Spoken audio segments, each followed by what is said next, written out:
રાજ્ય વિસ્તારથી તારીખ 3 થી 5 જાન્યુઆરી 2025 દરમિયાન યુવા શક્તિના સર્વાંગી વિકાસ માટે પબ્લિક લીડરશિપ કેમ્પનું આયોજન કરવામાં આવ્યું છે, જે સુરત શહેરમાં દિવ્ય દિશા ફાઉન્ડેશન દ્વારા 3 દિવસ માટે રાખવામાં આવ્યું છે, જેના ઉદ્ઘાટન પ્રસંગે ભારત સરકારના યુવા અને ખેલ વિભાગ તથા શ્રમ અને રોજગાર વિભાગના મંત્રી મનસુખભાઈ માંડવિયા તેમજ સુરત પશ્ચિમ વિધાનસભા બેઠકના ધારાસભ્ય પૂર્ણેશભાઈ મોદી વિશેષ ઉપસ્થિત રહ્યા હતા। સુરત શહેરમાં દિવ્ય દિશા ફાઉન્ડેશન દ્વારા 3 દિવસ માટે તારીખ 3 થી 5 જાન્યુઆરી 2025 દરમિયાન યુવા શક્તિના સર્વાંગી વિકાસ માટે પબ્લિક લીડરશિપ કેમ્પનું આયોજન કરવામાં આવ્યું હતું, જેના ઉદ્ઘાટન પ્રસંગે ભારત સરકારના યુવા અને ખેલ વિભાગ તથા શ્રમ અને રોજગાર વિભાગના મંત્રી મનસુખ માંડવિયા તેમજ સુરત પશ્ચિમ વિધાનસભા બેઠકના ધારાસભ્ય પૂર્ણેશભાઈ મોદી વિશેષ ઉપસ્થિત રહ્યા હતા। ઉપરાંત ઓરો યુનિવર્સિટી સંસ્થાપક તથા સુરતના અન્ય ઘણા મહાનુભાવોની પણ ઉપસ્થિતિ રહી હતી। આ પ્રસંગે ભારત સરકારના કેબિનેટ મંત્રીએ વિકસિત ભારતમાં યુવાનોની ભૂમિકા પર પ્રકાશ પાડ્યો હતો, તેમજ યુવા સશક્તિકરણ માટે દિશા ફાઉન્ડેશનની કામગીરીની પ્રશંસા કરી હતી, તેમજ તેઓ આ સંસ્થાની સ્થાપનાથી આની સાથે જોડાયેલા છે તે અંગેનો ગર્વ પણ વ્યક્ત કરેલો હતો।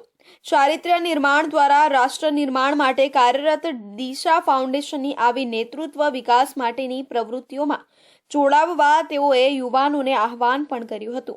આ કેમ્પમાં આગામી 2 દિવસ ગુજરાત સરકારના અધિક મુખ્ય સચિવ ડોક્ટર જયંતિ રવિજી IAS અને રવિન્દ્ર સાથે માધવ બર્વે તથા વિક્રાંત તોમર જેવા અનેક પ્રખ્યાત મહાનુભાવો ઉપસ્થિત રહીને નેતૃત્વ क्षमताની તાલીમ આપશે।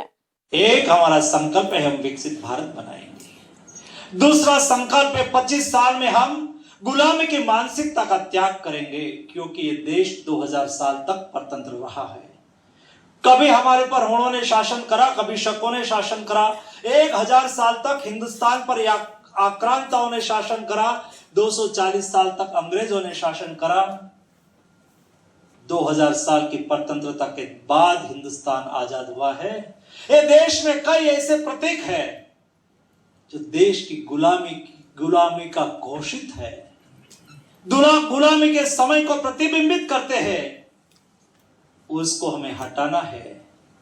और दोस्तों, मैं एक सांसद के रूप में जिस पार्लियामेंट में बैठता था और देश का भविष्य घड़ते थे, ये पार्लियामेंट अंग्रेजों ने बनाई थी, लेकिन हमारा अमृत काल में अभी हम जिस पार्लियामेंट में बैठ रहे हैं वो हिंदुस्तान के आर्किटेक्चर द्वारा डिजाइन किया, हिंदुस्तान के इंजीनियर लोगों ने अपना काम करा है और हिंदुस्तान के कामगार ने अपनी सेवा दी है।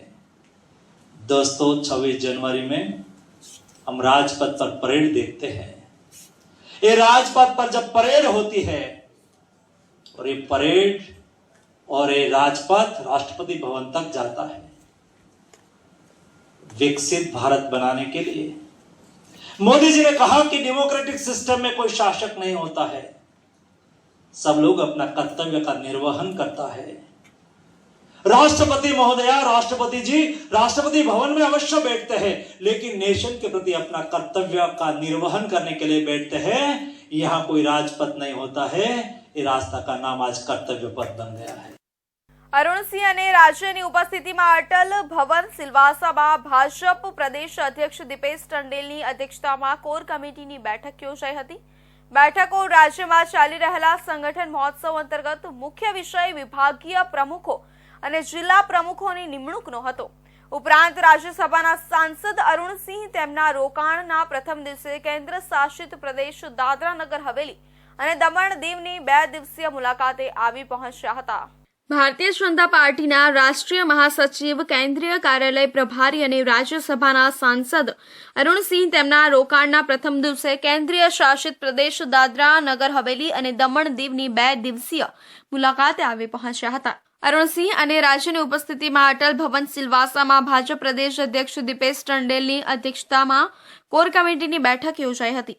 બેઠકો રાજ્યમાં ચાલી રહેલા સંગઠન મહોત્સવ અંતર્ગત મુખ્ય વિષય વિભાગીય પ્રમુખો અને જિલ્લા પ્રમુખોની નિમણૂકનો હતો।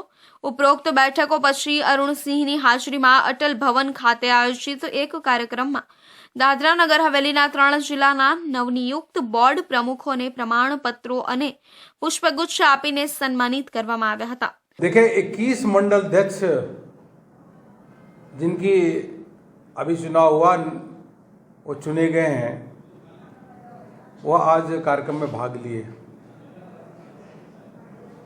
भारतीय जनता पार्टी की ताकत ही संगठन ही है, कार्यकर्ता है, कार्यकर्ता आधारित पार्टी है। यह हमारी पार्टी में ही ऐसा है कि लोकतंत्र है और अन्य पार्टियों में लोकतंत्र नहीं। यहाँ पे हमारे पार्टी में जो नीचे से बूथ समिति से लेकर के ऊपर तक के चुनाव होते हैं और कोई भी व्यक्ति मंडल अध्यक्ष बन सकता है, जिला अध्यक्ष बन सकता है, प्रदेश अध्यक्ष बन सकता है, राष्ट्रीय अध्यक्ष बन सकता है। यह परिवारवादी पार्टी नहीं है। अन्य पार्टियां चाहे कांग्रेस हो, चाहे समाजवादी पार्टी हो, एनसीपी हो, अलग अलग पार्टियों में यह तय है, एक ही व्यक्ति, एक ही परिवार का सदस्य उसका राष्ट्रीय अध्यक्ष बनेगा, वही पार्टी चलाएगा। ये भारतीय जनता पार्टी ही ऐसी पार्टी है जो पूरे देश भर में इसमें देखेंगे, जो संगठन पर्व के आधार पे हमारे संगठन के चुनाव हो रहे हैं, लोकतांत्रिक आधार पे चुनाव हो रहे हैं और कोई भी व्यक्ति सर्वसम्मति सहमति के आधार पे अपने मंडल अध्यक्ष, जिला अध्यक्ष, प्रदेश अध्यक्ष और राष्ट्रीय अध्यक्ष पे वह पहुंच सकता है। કાર્યક્રમમાં ઉપસ્થિત અન્ય મહાનુભાવોમાં પ્રદેશ પ્રભારી દુષ્યંત પટેલ, પ્રદેશ પ્રભારી દીપેશ ટંડેલ, રાજ્યના પૂર્વ સાંસદ નટુભાઈ પટેલ, લાલુભાઈ પટેલ, સીતારામભાઈ ગૌડી, પ્રદેશ મહામંત્રી સુનિલ પાટીલ, જીતુભાઈ માધાનો સમાવેશ થાય છે। ચૂંટણી અધિકારી ધર્મેશસિંહ ચૌહાણ, દાનહ જિલ્લા પંચાયતના પ્રમુખ દામજી કુરાડા તથા તમામ રાજ્યના અધિકારીઓ, તમામ જિલ્લા પ્રમુખો અને અગ્રણી કાર્યકરોની ખાસ ઉપસ્થિતિ રહી હતી। સમગ્ર ગુજરાતમાં સૌપ્રથમવાર એમિસિઝુમેબ પ્રોફાઇલ એક્સેસની સારવાર લેતા દર્દીની નવી સિવિલ હોસ્પિટલના તબીબો દ્વારા સફળ સર્જરી કરવામાં આવી છે। 41 વર્ષીય જન્મથી હિમોફિલિયાના પીડિત લાલુભાઈ નાનજીભાઈ લોહનું સફળ ઓપરેશન કરીને સ્વસ્થ કર્યા છે। ઓપરેશન પહેલા, દરમિયાન અને બાદમાં રૂપિયા 1.28 કરોડના ઇન્જેક્શનનો વિનામૂલ્યે આપીને દર્દીને સ્વસ્થ કરવામાં આવ્યા છે। સમગ્ર ગુજરાતમાં સૌપ્રથમવાર નવી સિવિલ હોસ્પિટલમાં પ્રોફાઇલ એક્સેસની સારવાર લેતા દર્દીની સફળ સર્જરી કરવામાં આવી છે। આ અંગે લાલુભાઈએ જણાવ્યું હતું કે 1 વર્ષ પહેલા મને ડાબા પગમાં હિમોફિલિયાની ગાંઠ થઈ હતી। નજીકમાં મહેસાણા, અમદાવાદની સરકારી તથા પ્રાઇવેટ હોસ્પિટલોમાં બતાવ્યું, પરંતુ આ પ્રકારના ઓપરેશનમાં 1 કરોડથી વધુનો ખર્ચ થતો હોવાનું તબીબોએ જણાવ્યું હતું। મારી આર્થિક પરિસ્થિતિ નબળી હોવાના કારણે કોઈએ મારો હાથ ન ઝાલ્યો। સુરતની હિમોફિલિયા સોસાયટી દ્વારા જાણવા મળ્યું હતું કે સુરતની સિવિલમાં આ ઓપરેશન શક્ય બનશે, જેથી હું એકાદ મહિના પહેલા નવી સિવિલમાં આવીને બતાવ્યું। અહીંના ડોક્ટરોએ ઓપરેશન કરવાની તત્પરતા બતાવી। કોઈપણ ચાર્જ વિના મારું ઓપરેશન સફળતાપૂર્વક પાર પાડ્યું એમ જણાવી નવી સિવિલના તમામ ડોક્ટરો અને રાજ્ય સરકારનો આભાર માન્યો હતો। નવી સિવિલના ઓર્થોપેડિક વિભાગના પ્રોફેસર ડોક્ટર નીતિન ચૌધરીએ જણાવ્યું કે જ્યારે લાલુભાઈ અમારી પાસે આવ્યા ત્યારે ચેક કરતા ઘૂંટણના પાછળના ભાગે હિમોફિલિયાની ગાંઠ થઈ હતી। અમે ઓપરેશન કરવાની તત્પરતા દર્શાવી। ગત તારીખ 24મી ડિસેમ્બરે ઓર્થોપેડિક વિભાગના વડા ડોક્ટર હરિ મેનનના માર્ગદર્શન હેઠળ અમારી ટીમના ડોક્ટર દીક્ષિત, ડોક્ટર નિમેશ તથા એનેસ્થેસિયાના ડોક્ટર બંસરી કંથારિયા સાથે મળીને ઓપરેશન કર્યું। 3 થી 4 કલાકની જટિલ શસ્ત્રક્રિયા કરીને ગાંઠને દૂર કરી। ગાંઠમાંથી 3 લીટર દૂષિત રક્ત દૂર કર્યું। આમ નર્સિંગ સ્ટાફ, એનેસ્થેસિયાની ટીમ, રેસિડેન્ટ ડોક્ટરો તથા વર્ગ 4ના કર્મયોગીઓના સહિયારા પ્રયાસોથી ઓપરેશન સફળ થયું હતું। અને આપણા પેશન્ટને હિમોફિલિક સ્યુડોટ્યુમર હતું, એટલે કે બ્લડની એક ગાંઠ, એટલે કે એને સ્યુડોટ્યુમર એટલા માટે જ કહેવામાં આવે કે એક ટ્યુમર જેવું જ બિહેવિયર હોય અને એઝ એન ઓર્થોપેડિક ઓન્કોલોજીસ્ટ અમે રોજ ટ્યુમર સાથે જ ડીલ કરતા હોઈએ। તો આપણા પેશન્ટમાં પણ એ ટ્યુમરના કારણે જે લોહીની નળી હતી એ એની ઉપર ટ્યુમરની સાથે ચોંટેલી હતી।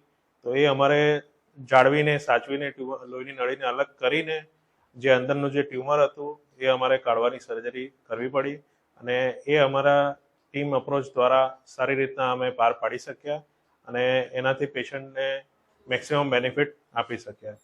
અને હિમોફિલિક સોસાયટીના હેલ્પથી આટલા ફેક્ટરની અવેલેબિલિટી અને એ કરવાના બાબતથી પેશન્ટ આજે આ પોઝિશનમાં આવી શકે। બનાસકાંઠા જિલ્લાના પાલનપુર તાલુકાના ભુતેડી ગામનો રહેવાસી છું। મને હિમોફિલિયા નામની બીમારી હતી, એના કારણે મારા પગમાં લોહીની ગોઠ થઈ હતી।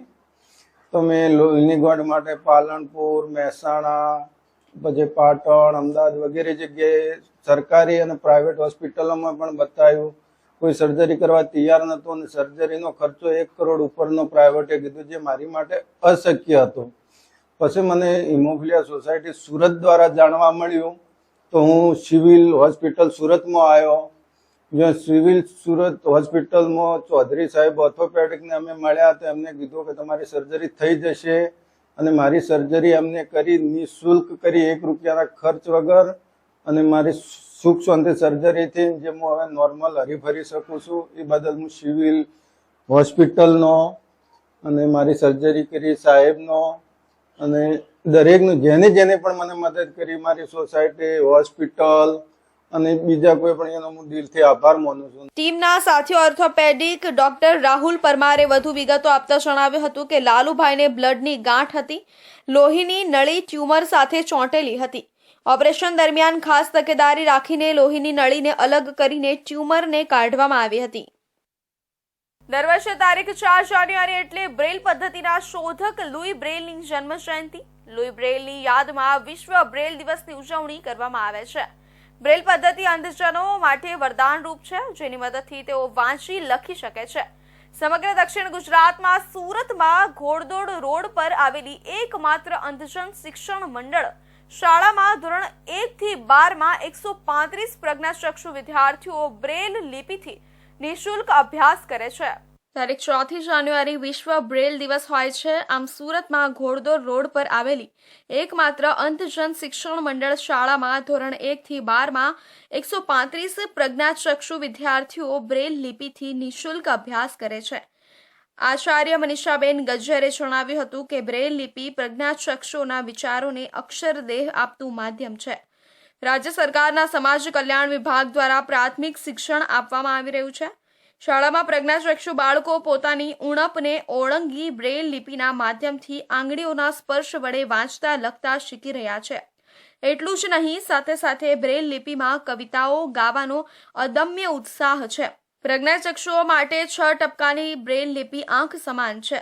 એમ જણાવી મનીષાબેને ઉમેર્યું હતું કે બ્રેલ લિપિથી વાંચતા લખતા શીખેલા પ્રજ્ઞાચક્ષુઓ હવે લેપટોપ, મોબાઈલ અને કોમ્પ્યુટર પર ટાઈપિંગ કરી પોતાનું હોમવર્ક પણ કરે છે.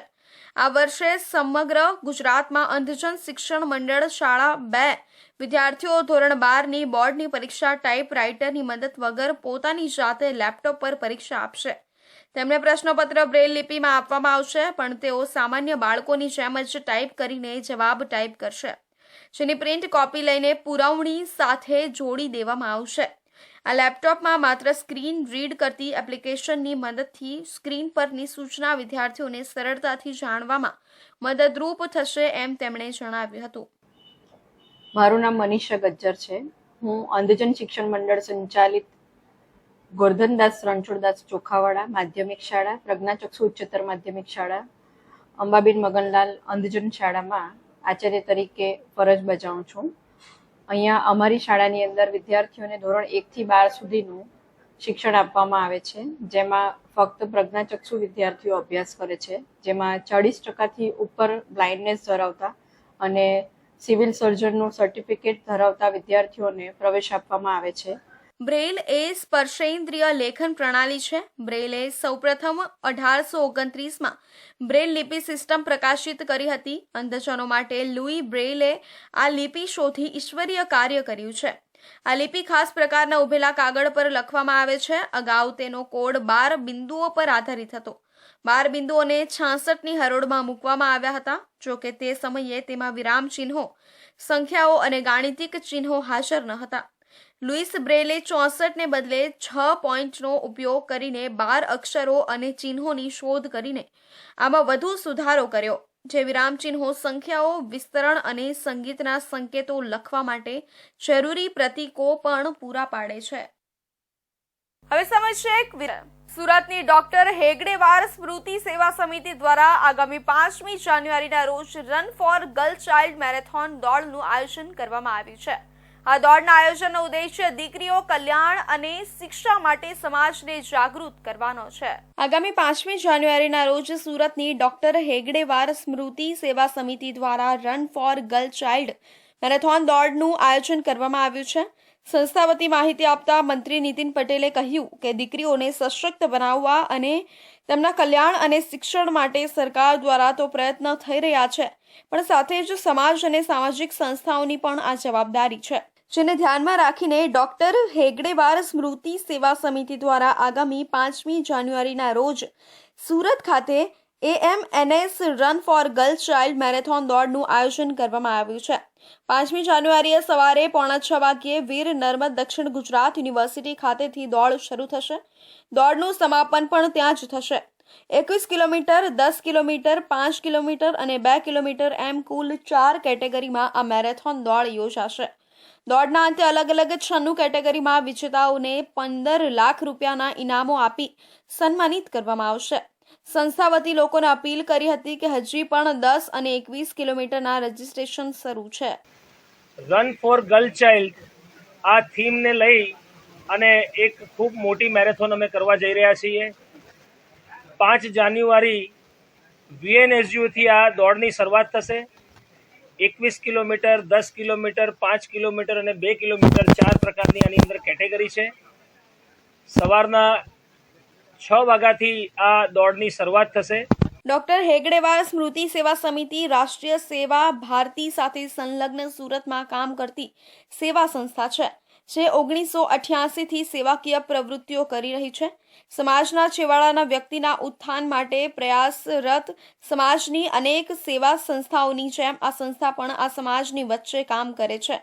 આપણે સૌ જાણીએ છીએ કે સ્લમ ફ્રી મહાનગરોમાં સેવા વસ્તી એટલે કે સ્લમ્સનું બહારનું સ્વરૂપ તો બદલાઈ ગયું છે, પરંતુ તેના વાતાવરણમાં વ્યસનો, આર્થિક પરિસ્થિતિ અને શિક્ષણના અભાવના કારણે આ સમાજ બંધુઓ અનેક પ્રકારની વિષમ પરિસ્થિતિનો સામનો કરતા હોય છે. આવી વસ્તીઓના સર્વાંગીણ ઉન્નતિ માટે વિવિધ પ્રકારના સેવા કાર્યની આજે આવશ્યકતા છે. આ સંસ્થા આવી વસ્તીઓમાં તેના સ્વાસ્થ્ય, શિક્ષણ, સ્વાવલંબન તથા સંસ્કાર જેવા વિષયો પર કામ કરી રહી છે.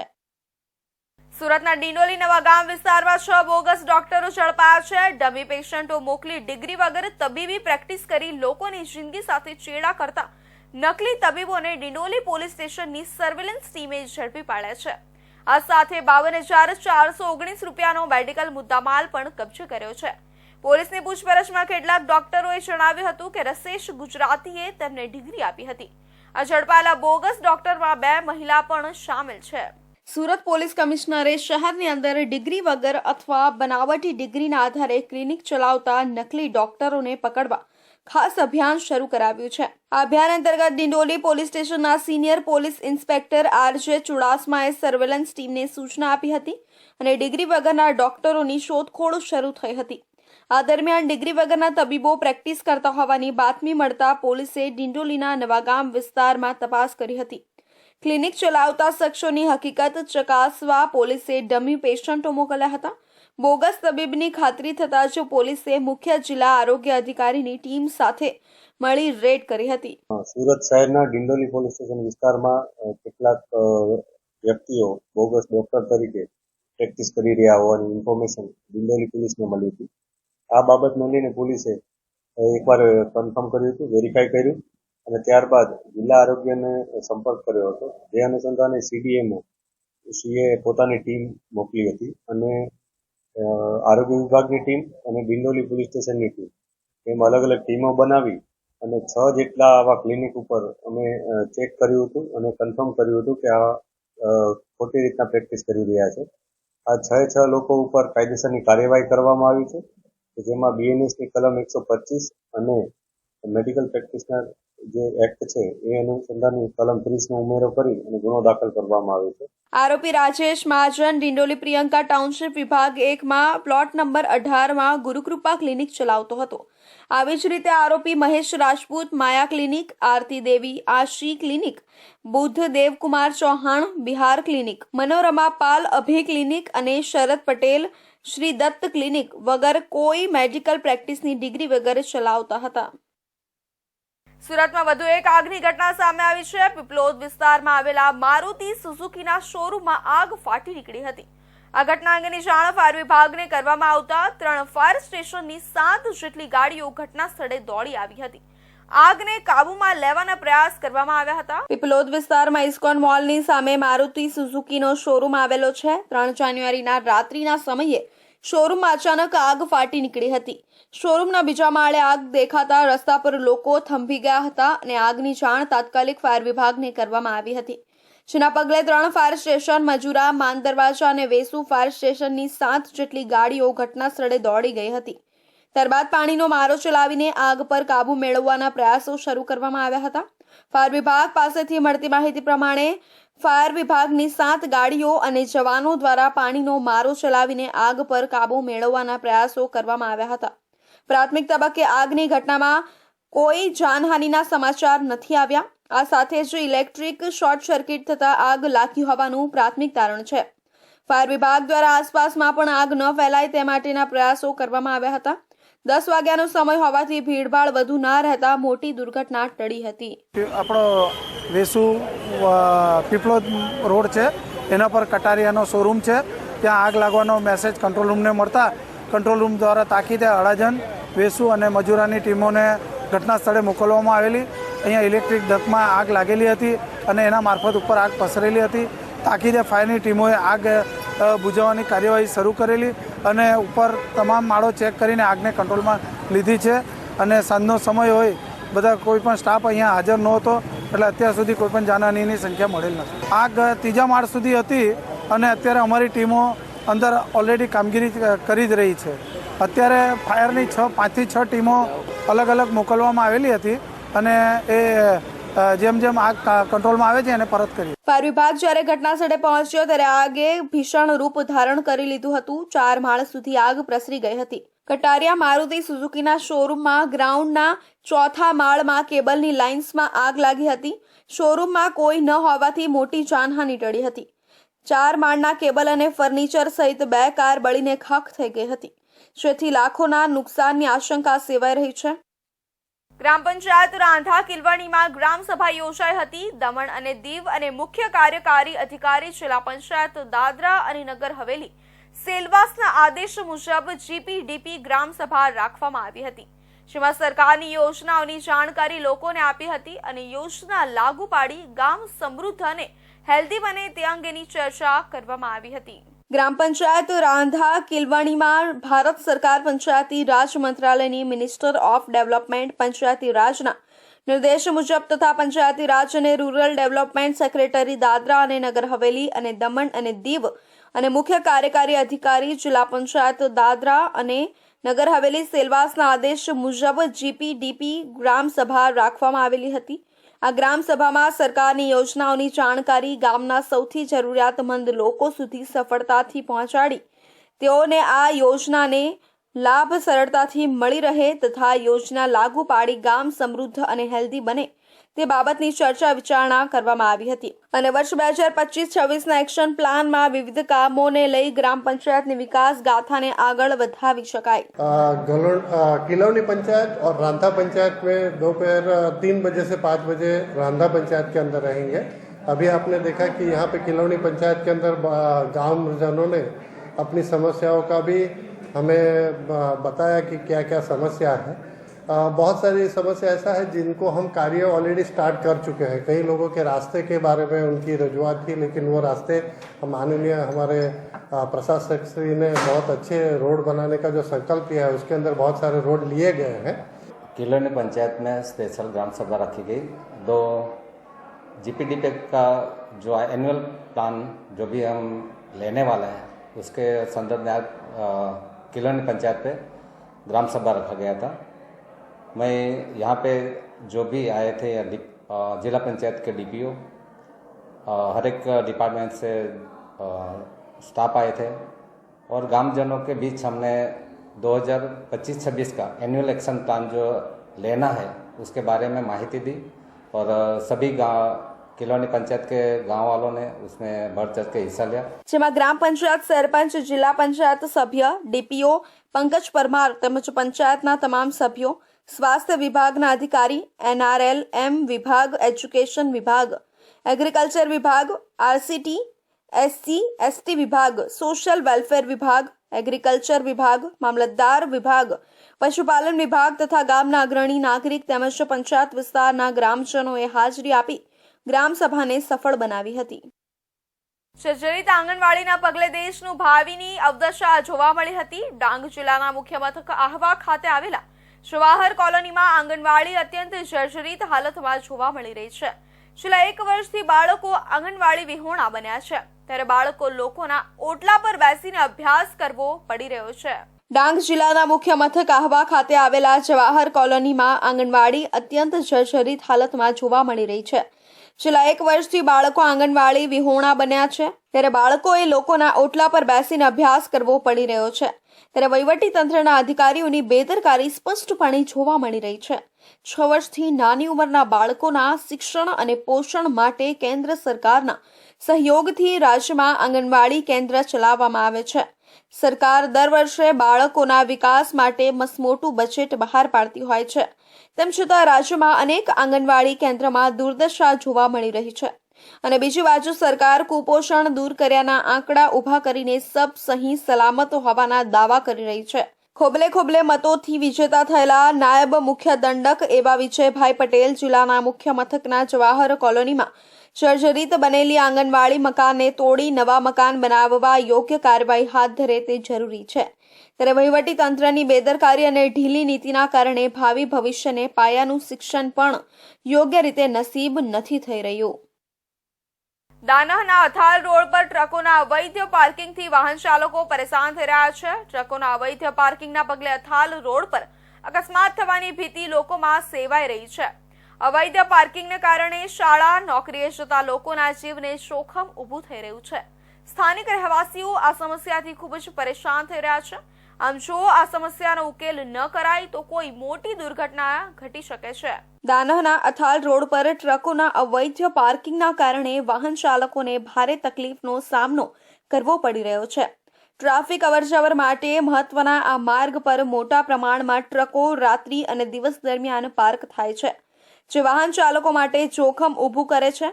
અથાલ રોડ પર રોજના હજારો વાહનો પસાર થાય છે, પરંતુ ટ્રકોના પાર્કિંગને કારણે રસ્તાઓ સાંકડા થઈ જાય છે. અવૈધ પાર્કિંગને કારણે શાળા નોકરીએ જતા લોકોના જીવને જોખમ ઊભું થઈ રહ્યું છે. સ્થાનિક રહેવાસીઓ આ સમસ્યાથી ખૂબ જ પરેશાન થઈ રહ્યા છે. તેમણે અનેક વખત રજૂઆત કરી છે, પરંતુ તંત્ર દ્વારા કોઈ ઠોસ પગલાં લેવાતા દેખાતા નથી. વાહન ચાલકોની ફરિયાદ છે કે આ પ્રકારના પાર્કિંગને કારણે અવારનવાર ટ્રાફિક જામ થાય છે અને તેઓના સમયનો વ્યય થાય છે. આ સમસ્યાનો ઉકેલ ન કરાય તો કોઈ મોટી દુર્ઘટના ઘટી શકે છે. તો આ હતા અત્યાર સુધીના મહત્વના સમાચાર. નવા સમાચારો માટે જોતા રહેશો ઇન્ડિયા ન્યૂઝ ગુજરાત.